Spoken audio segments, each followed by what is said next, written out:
আজকের ভিডিওতে আমরা বাংলাদেশের আগামী জাতীয় সংসদ নির্বাচন নিয়ে কিছু কথা বলবো। আগামী জাতীয় নির্বাচনে কিভাবে এফপিটিপি এবং ফেয়ার পদ্ধতি ব্যবহার করে একটি স্থিতিশীল, সার্বজনীন, গ্রহণযোগ্য এবং ফ্যাসিবাদ মুক্ত সরকার গঠন করা যায়, তা হলো আমাদের আলোচনার বিষয়বস্তু। তার আগে আমরা এফপিটিপি এবং ফেয়ার পদ্ধতির বৈশিষ্ট্য, প্রকারভেদ এবং সুবিধা অসুবিধাগুলো নিয়ে একটু জেনে নেই। প্রথমে এফপিটিপি নির্বাচন পদ্ধতি কি তা নিয়ে একটু আলোচনা করি। বাংলাদেশে প্রচলিত নির্বাচন পদ্ধতির নাম এফপিটিপি, অর্থাৎ ফার্স্ট দ্য পোস্ট। এটা অনেকটা দৌড় প্রতিযোগিতার মতো। দৌড় প্রতিযোগিতা যেমন কোনো খেলোয়াড় যদি অন্য খেলোয়াড়দের তুলনায় 1 সেকেন্ড আগেও প্রথমে পোস্ট বা ফিনিশ লাইন অতিক্রম করে তাকে যেমন বিজয়ী হিসেবে ঘোষণা করা হয়, ঠিক একইভাবে নির্বাচনেও যদি কোনো প্রার্থী অন্য প্রার্থীদের তুলনায় একটি ভোটও বেশি পায়, তাহলে সেক্ষেত্রে তাকে বিজয়ী হিসেবে ঘোষণা করা হয়। এটি হলো অ্যাকচুয়ালি এফপিটিপির মূল ধারণা। একক বিজয়ী ব্যবস্থার মধ্যে এটি একটি জনপ্রিয় পদ্ধতি। এই পদ্ধতিকে আবার ওয়েস্টমিনিস্টার সিস্টেমও বলা হয়। এটি শুরু হয়েছে ইংল্যান্ড থেকে। এই পদ্ধতিতে ভোটাররা মাত্র একজন প্রার্থীকে ভোট প্রদান করেন। বর্তমানে বাংলাদেশ, যুক্তরাজ্য, ভারত, মার্কিন যুক্তরাষ্ট্র সহ বিশ্বের প্রায় 1/3 দেশে তাদের জাতীয় নির্বাচনের জন্য এই এফপিটিপি পদ্ধতি ব্যবহার করে। এবার আসুন আমরা এফপিটিপি পদ্ধতির সুবিধা অসুবিধাগুলো নিয়ে একটু আলোচনা করি। এফপিটিপি পদ্ধতির সুবিধাসমূহ। নাম্বার 1, এফপিটিপি হলো সবচেয়ে সহজ নির্বাচনী ব্যবস্থার মধ্যে একটি। নাম্বার 2, এখানে স্থানীয় প্রার্থীর যোগ্যতা যাচাই করে ভোট প্রদান করা হয়। নাম্বার 3, সরকার গঠনে সহজ হয় এবং সরকার স্থিতিশীল থাকে। নাম্বার 4, সরকারকে সাম্প্রদায়িক চরমপন্থী দলগুলো বেকায়দায় ফেলতে পারে না। নাম্বার 5, যেহেতু সরকার স্থিতিশীল থাকে, বহির্বিশ্ব থেকে বিনিয়োগের প্রতিশ্রুতি সহজে পাওয়া যায়। এগুলো হলো এফপিটিপি পদ্ধতির সুবিধাসমূহ। এবার আসুন আমরা এফপিটিপি পদ্ধতির অসুবিধাসমূহ নিয়ে আলোচনা করি। এফপিটিপি পদ্ধতির অসুবিধাসমূহ। নাম্বার 1, এই পদ্ধতিতে মোট ভোটারের মেজরিটি অংশের কোনো মূল্যায়ন হয় না, অর্থাৎ বেশি সংখ্যক ভোট নষ্ট হয়। উদাহরণস্বরূপ, কোনো একটি আসনে 4 দল থেকে এ, বি, সি এবং ডি নামে 4 জন প্রার্থী ভোটে দাঁড়ালো। সেই আসনে মোট 100টি ভোটের মধ্যে প্রার্থী এ 15টি, প্রার্থী বি 20টি, প্রার্থী সি 32টি এবং প্রার্থী ডি 33টি ভোট পেল। প্রচলিত এফপিটিপি পদ্ধতিতে প্রার্থী ডি কে প্রতিযোগিতা যেহেতু অন্যদের তুলনায় একটি ভোট বেশি পেয়েছে, সেহেতু তাকে বিজয়ী হিসেবে ঘোষণা করা হবে। এভাবে আমরা যদি পুরো দেশের কথা চিন্তা করি, তাহলে দেখা যাবে দেশের মোট ভোটারের প্রায় 60 থেকে 70% ভোটের কোনো মূল্যায়ন হয় না, যা ভোটের ক্ষেত্রে একটা অসামঞ্জস্যতা দেখা দেয়। উদাহরণ হিসেবে এখানে বাংলাদেশের ইতিপূর্বে ঘটে যাওয়া 2টি নির্বাচনের কথাই ধরা যাক। 2001 সালে জাতীয় নির্বাচনে বিএনপি মোট ভোটের 40.97% পেয়ে 193টি আসন জয়লাভ করে। অন্যদিকে আওয়ামী লীগ 40.13% ভোট পেয়ে মাত্র 62টি আসনে জয়লাভ করে। আপনারা দেখুন, এখানে ভোটের পার্সেন্টেজ একেবারে কম। একদল 40.97%, আরেক দল 40.13%, অথচ আসন ডিফারেন্স হলো প্রায় 131টি। অন্যদিকে 2008 সালে জাতীয় নির্বাচনে মোট ভোটারের 33.20% পায় বিএনপি এবং আসন সংখ্যা পায় মাত্র 30টি, এবং আওয়ামী লীগ 49% ভোট পেয়ে আসন সংখ্যা পায় 230টি। Huge difference. ভোটের ব্যবধানে একটু ডিফারেন্স আছে, কিন্তু আসনের ব্যবধান প্রায় 200। একজনে পেল 30টি আর আরেকজনে পেল 230টি, পুরোপুরি 200 আসনের ব্যবধান। এবার আমরা নাম্বার 2-তে অসুবিধাটা দেখি। এটি একটি বিজয়ের সব হাতিয়ে নেওয়ার পদ্ধতি এবং এর মাধ্যমে ফলাফল তৈরি হয়, কারণ রাজনৈতিক দলগুলো তাদের জনপ্রিয় ভোটের ভাগ অনুযায়ী আসন পায় না, যা আমরা ইতিপূর্বেই 2টি নির্বাচনের ফলাফল থেকে জানতে পারলাম। নাম্বার 3, এই প্রক্রিয়া সাধারণত শক্তিশালী আঞ্চলিক সমর্থনযোগ্য দলগুলো অনেক উপকৃত হয়, যেখানে ক্ষুদ্র দলগুলোর জন্য এই পদ্ধতি অত্যন্ত ক্ষতিকারক, কারণ তারা কোনো আসনই পায় না। আর তাই 20 শতাব্দী জুড়ে আয়ারল্যান্ড, অস্ট্রেলিয়া এবং নিউজিল্যান্ডের মতো অনেক দেশ যারা আগে এফপিটিপি পদ্ধতি ব্যবহার করত, তারা এখন এটি পরিত্যাগ করে অন্যান্য নির্বাচনী ব্যবস্থা যেমন পিআর পদ্ধতিতে স্থানান্তরিত হয়ে গেছে। এটা হলো এফপিটিপি পদ্ধতির বৈশিষ্ট্য এবং সুবিধা অসুবিধা সমূহ। এবার আসুন পিআর পদ্ধতি নিয়ে আলোচনা করা যাক। পিআর পদ্ধতি কি? পিআর পদ্ধতি হলো প্রপোর্শনাল রিপ্রেজেন্টেশন, যার অর্থ হলো আনুপাতিক প্রতিনিধিত্ব। 1776 সালে আমেরিকান বিপ্লবের সময় জন অ্যাডাম তার প্রভাবশালী পুস্তিকা থরসন গভর্নমেন্টে পিআর পদ্ধতির প্রথম প্রস্তাবনাগুলো দিয়েছিলেন। কোন কোন দেশ তাদের জাতীয় নির্বাচনের জন্য এই পিআর পদ্ধতি ব্যবহার করে? Sri Lanka, Thailand, Nepal, Indonesia, Lebanon, Africa, Cyprus, Australia, New Zealand, Switzerland, Sweden, Finland, Italy, Belgium, Argentina এবং ব্রাজিল সহ বিশ্বের প্রায় 85টি দেশ জাতীয় নির্বাচনের জন্য বিভিন্ন ফরম্যাটে এই পিআর সিস্টেম ব্যবহার করে। এবার পিআর পদ্ধতির সুবিধা অসুবিধাগুলো নিয়ে একটু আলোচনা করা যাক। পিআর পদ্ধতির সুবিধাগুলো কি কি? নাম্বার 1, পিআর পদ্ধতির প্রতিটি ভোটেরই মূল্যায়ন হয়, এখানে কোনো ভোট নষ্ট হয় না। নাম্বার 2, যেহেতু কোনো ভোট নষ্ট হয় না, সেই কারণে সংসদে ছোট দল বা সংখ্যালঘুদের অন্তর্ভুক্তি হয় এবং সংসদে একটি ইউনিটি অ্যান্ড ডাইভার্সিটি প্র্যাকটিসের প্ল্যাটফর্ম হিসেবে আবির্ভূত হয়। নাম্বার 3, উদীয়মান গণতন্ত্রের সামাজিক স্থিতিশীলতা আসে এবং গণতান্ত্রিক প্রক্রিয়াকে সুসংগত করে। নাম্বার 4, ক্ষমতার ভারসাম্য বজায় থাকে এবং কোনো সরকার মন যা চায় তা করতে পারে না, এতে সরকার ফ্যাসিবাদী হয়ে ওঠার সম্ভাবনা থাকে না। পিআর পদ্ধতির অসুবিধাগুলো কি কি তা একটু জেনে নেই। নাম্বার 1, পিআরের অধীনে যেহেতু কোনো দল এককভাবে সরকার গঠন করতে পারে না বা সরকার গঠনের জন্য প্রয়োজনীয় আসন পায় না, আর তাই গঠিত জোট সরকারগুলোর স্থায়িত্ব খুবই কম থাকে, ফলে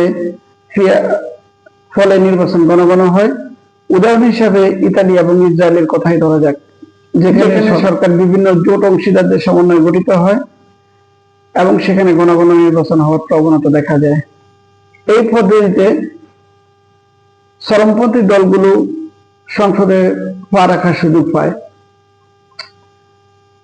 নাম্বার 3, নিষিদ্ধ ঘোষিত দল বা গ্রুপ অন্যের উপর ভর করে সংসদে আসার সম্ভাবনা থাকে। নাম্বার 4, খুব কম থ্রেশহোল্ড থাকার কারণে ছোট দলগুলো কিংমেকার হিসেবে কাজ করে এবং জোট আলোচনার সময় বৃহত্তর দলগুলোকে ব্ল্যাকমেইল করতে পারে, যার উদাহরণ হলো ইসরায়েল। এবার আসুন পিআর পদ্ধতির প্রকারভেদ নিয়ে একটু আলোচনা করি। পিআর পদ্ধতির প্রকারভেদ। আনুপাতিক প্রতিনিধিত্ব অর্জনের জন্য বিভিন্ন দেশে বিভিন্ন নির্বাচনী ব্যবস্থা লক্ষ্য করা যায়। মোটা দাগে এগুলোকে 3 ভাগে ভাগ করা হলো। নাম্বার 1, দলীয় তালিকার আনুপাতিক প্রতিনিধিত্ব পদ্ধতি, যাকে পার্টি লিস্ট পিআর সিস্টেম বলে। নাম্বার 2, একক স্থানান্তরযোগ্য ভোট পদ্ধতি, যাকে সিঙ্গেল ট্রান্সফারেবল ভোটিং সিস্টেম সংক্ষেপে এসটিপি বলে। নাম্বার 3, মিশ্র সদস্যের আনুপাতিক প্রতিনিধিত্ব পদ্ধতি, যাকে মিক্সড মেম্বার পিআর সিস্টেম বলে, সংক্ষেপে এমএমপিআর বলা হয়। এর মধ্যে পার্টি লিস্ট পিআর সিস্টেম অর্থাৎ দলীয় তালিকার আনুপাতিক প্রতিনিধিত্ব পদ্ধতি হলো সবচেয়ে বহুল ব্যবহৃত পদ্ধতি। এবার দেখা যাক দলীয় তালিকার আনুপাতিক প্রতিনিধিত্ব পদ্ধতি অর্থাৎ পার্টি লিস্ট পিআর পদ্ধতির বৈশিষ্ট্যগুলো কি কি তা একটু জেনে নেই। নাম্বার ওয়ান, এই পদ্ধতিতে ভোটার একটি দলকে ভোট দেন। প্রতিটি দলকে তাদের ভোটের পার্সেন্টেজের উপর ভিত্তি করে আসন বরাদ্দ করা হয়। আসনগুলি দলগুলির নির্বাচনী তালিকার অনুমোদিত প্রার্থীর ক্রমানুসারে বরাদ্দ করা হয়। কিছু পার্টি লিস্ট পিআর সিস্টেমে দেশব্যাপী সামগ্রিক ভোট গণনা করা হয়। অন্যদিকে অন্যরা দেশের পৃথক অংশে ভাগ করে ভোট গণনা করে এবং সেই নির্দিষ্ট ভোট গণনা অনুসারে প্রতিটি অংশে আসন বরাদ্দ করে। আবার কেউ কেউ উভয় ব্যবহার করে। এবার আসুন পার্টি লিস্ট পিআর পদ্ধতির নির্বাচনী তালিকাগুলো কি কি তা একটু জেনে নেই। সাধারণত নির্বাচনের সময় দলগুলো তাদের তালিকা নির্বাচন কমিশনে জমা দিতে হয়। তো বিভিন্ন দেশে বিভিন্ন ধরনের পার্টি লিস্ট পদ্ধতি নির্বাচনী তালিকা ব্যবহার করতে দেখা যায়। এগুলোকে মোটা দাগে 5 ভাগে ভাগ করা হলো, যেমন বদ্ধ তালিকা পদ্ধতি, খোলা তালিকা পদ্ধতি, স্থানীয় তালিকা পদ্ধতি, দ্বিস্তর বিশিষ্ট দলীয় তালিকা পদ্ধতি এবং লেমাস পদ্ধতি। এবার পার্টি লিস্ট পদ্ধতির একটি উদাহরণ নিয়ে আলোচনা করব। ধরুন কোন একটি জাতীয় নির্বাচনে 300 আসনের জন্য প্রতিটি ভোটার তাদের পছন্দের দলকে তৈরি তালিকার উপর ভোট দিলেন। এতে নির্বাচনের ফলাফল যা হবে তা নিম্নে তুলে ধরা হলো। পার্টি এ 40% ভোট পেলে তাদের আসন সংখ্যা হবে 120টি। পার্টি বি যদি 30% ভোট পায় তাহলে তাদের আসন সংখ্যা হবে 90টি। পার্টি সি 20% ভোট পেলে তারা আসন পাবে 60টি। পার্টি ডি 9% ভোট পেলে তারা আসন পাবে 27টি এবং পার্টি ই 1% ভোট পেলে আসন পাবে 3টি।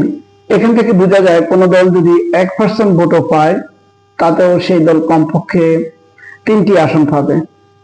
এটা মোটামুটি একটা গ্রহণযোগ্য পদ্ধতি বলা যায় এবং একটা সামঞ্জস্যতা দেখা যায় এখানে। এবার আসুন আমরা পিআর পদ্ধতির আরেকটি টাইপ নিয়ে আলোচনা করি, আর তা হলো একক স্থানান্তরযোগ্য ভোট পদ্ধতি, যাকে ইংলিশে সিঙ্গেল ট্রান্সফারেবল ভোটিং সিস্টেম, সংক্ষেপে এসটিভি বলা হয়। এই এসটিভি হলো একটি বহু বিজয়ী নির্বাচনী ব্যবস্থা, যেখানে প্রতিটি ভোটার ব্যালটের মধ্যে তার পছন্দ অনুযায়ী প্রার্থীদের একটি র্যাঙ্ক নির্ধারণ করে ভোট দেন।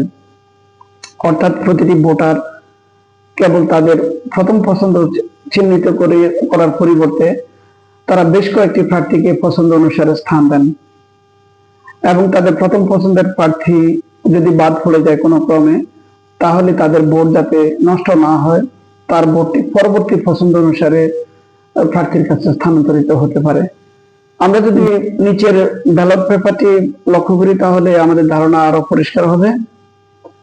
এখানে ব্যালট পেপারটিতে আমরা লক্ষ্য করলে দেখব যে ভোটের প্রথম পছন্দের তালিকাতে জারির বিন রফিক আছে এবং 2 নম্বরে সাকিব আহমেদ, 3 নম্বরে জালাল আহমেদ, 4 নম্বরে লতিফ সরকার, 5 নম্বরে রহিম মিয়া।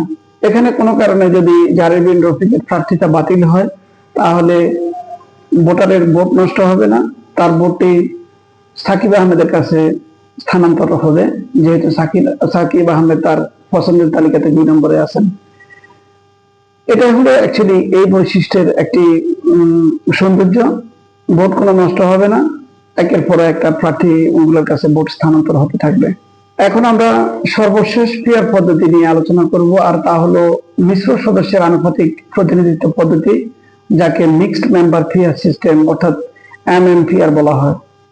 আনুপাতিক প্রতিনিধিত্বের মতো এমএমপিআর একটি একক ব্যবস্থা নয়, বরং বেশ কয়েকটি অনুরূপ ব্যবস্থার একটি নীতি এবং লক্ষ্য। এফপিটিপি আসনের সাথে পিআর আসনের অনুপাত, অতিরিক্ত ক্ষতিপূরণমূলক আসনের অস্তিত্ব এবং নির্বাচনী থ্রেশহোল্ডের মতো বেশ কয়েকটি কারণের উপর নির্ভর করে এমএমপিআর আনুপাতিক বা মাঝারি ভাবে আনুপাতিক নির্বাচনী ফলাফল তৈরি করার সম্ভাবনা রাখে। এটিও অনেক দেশে ব্যবহার করা হয়। এফপিটিপি এবং পিআর সিস্টেম নিয়ে উপসংহারে আসার আগে আমাদের সংসদের গঠন নিয়ে সংক্ষেপে একটু আলোচনা করব।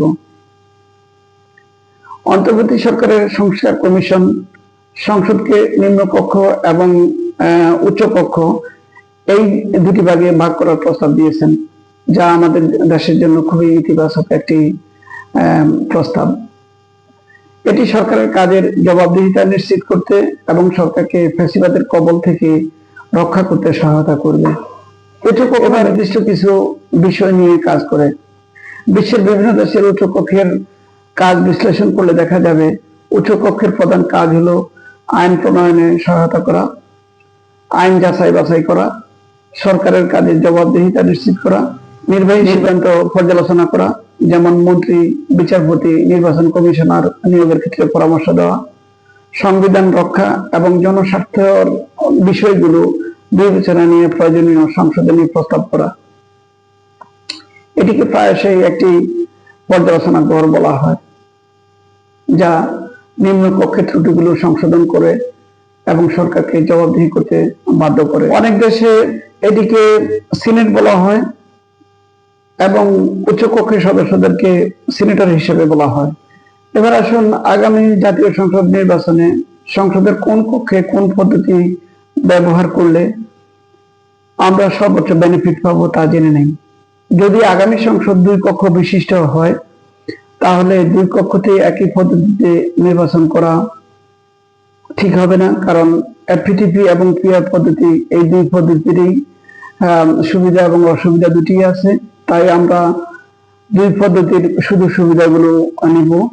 এক্ষেত্রে নিম্নকক্ষের জন্য প্রচলিত পদ্ধতি অর্থাৎ এফপিটিপি অনুযায়ী নির্বাচন হলে কোন দল এককভাবে সংখ্যাগরিষ্ঠতা পেয়ে বিজয়ী হয়ে নিম্নকক্ষে একটি স্থিতিশীল সরকার গঠন করতে পারবে, যা দেশের স্থিতিশীলতার জন্য অত্যন্ত জরুরি।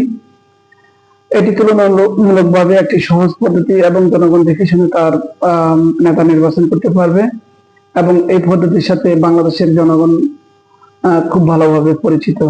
ইতিপূর্বে আমরা এই পদ্ধতির মাধ্যমে ভোট দিয়ে আসছি। আর পিআর সিস্টেমের মাধ্যমে 100 আসন বিশিষ্ট উচ্চকক্ষ গঠন করা হলে এক্ষেত্রে সমগ্র বাংলাদেশের মোট কাস্টেড ভোটের আনুপাতিক হারে দলগুলোর জন্য উচ্চকক্ষে আসন বরাদ্দ হলে ক্ষমতার একটা ভারসাম্য বজায় থাকবে, কারণ উচ্চকক্ষে সকল দলের অংশগ্রহণ থাকবে। কোন দল যদি মোট কাস্টেড ভোটের 1% ভোটও পায়, তাহলেও সে অন্তত উচ্চকক্ষে তার একজন প্রতিনিধি থাকবে। এতে কোন দল এককভাবে 2/3 সংখ্যাগরিষ্ঠতা পেয়ে নিম্নকক্ষে সরকার গঠন করলেও ভোটের অনুপাতে গিয়ে উচ্চকক্ষে 2/3 সংখ্যাগরিষ্ঠতা পাওয়া কোনো দলের পক্ষেই সম্ভব না। আর তাই চাইলেও কোনো দল হঠকারী এবং জনস্বার্থ বিরোধী কোনো সিদ্ধান্ত নিতে পারবে না এবং দলীয় স্বার্থে সংবিধান সংশোধন করতে পারবে না। ফলে কোন দল জনগণের সাথে ফ্যাসিবাদী আচরণ করতে পারবে না, যা আমাদের দেশের সকল জনসাধারণের একান্ত কামনা। তাই আগামী নির্বাচনের ব্যাপারে আমার পার্সোনাল অপিনিয়ন হলো, নিম্নকক্ষের জন্য এফপিটিপি পদ্ধতিতে নির্বাচন যাতে জনগণ তার পছন্দ অনুযায়ী স্থানীয় এমপি নির্বাচিত করতে পারে, এবং পিআর পদ্ধতিতে উচ্চকক্ষের জন্য দলগুলোর মধ্যে দেশের মোট কাস্টেড ভোটের আনুপাতিক হারে আসন বন্টন করা। এতে এক্ষেত্রে ক্ষমতার একটি ভারসাম্য বজায় থাকবে। এ ব্যাপারে আপনাদের যদি কোনো মতামত থাকে তাহলে কমেন্ট বক্সে দয়া করে জানাবেন। এটি একটি ইনক্লুসিভ অপিনিয়ন প্ল্যাটফর্ম, তাই আপনার মতামত আমাদের কাছে খুবই গুরুত্বপূর্ণ। আমাদের এই চ্যানেলটি মানবাধিকার, সমাজসেবা, জাতীয় স্বার্থ, সুবিধা বঞ্চিত ক্ষুদ্র শ্রেণী বা সম্প্রদায় এবং বর্তমান সমসাময়িক বিষয়গুলো নিয়ে আলোচনা করে। যদি ভালো লাগে তাহলে দয়া করে সাবস্ক্রাইব করবেন। ধন্যবাদ। আপনাদের সকলের সুস্বাস্থ্য কামনা করে এখানে বিদায় নিলাম। আমি ইঞ্জিনিয়ার রফিকুল ইসলাম। আল্লাহ হাফেজ। আবার দেখা হবে পরবর্তী কোনো ভিডিও নিয়ে।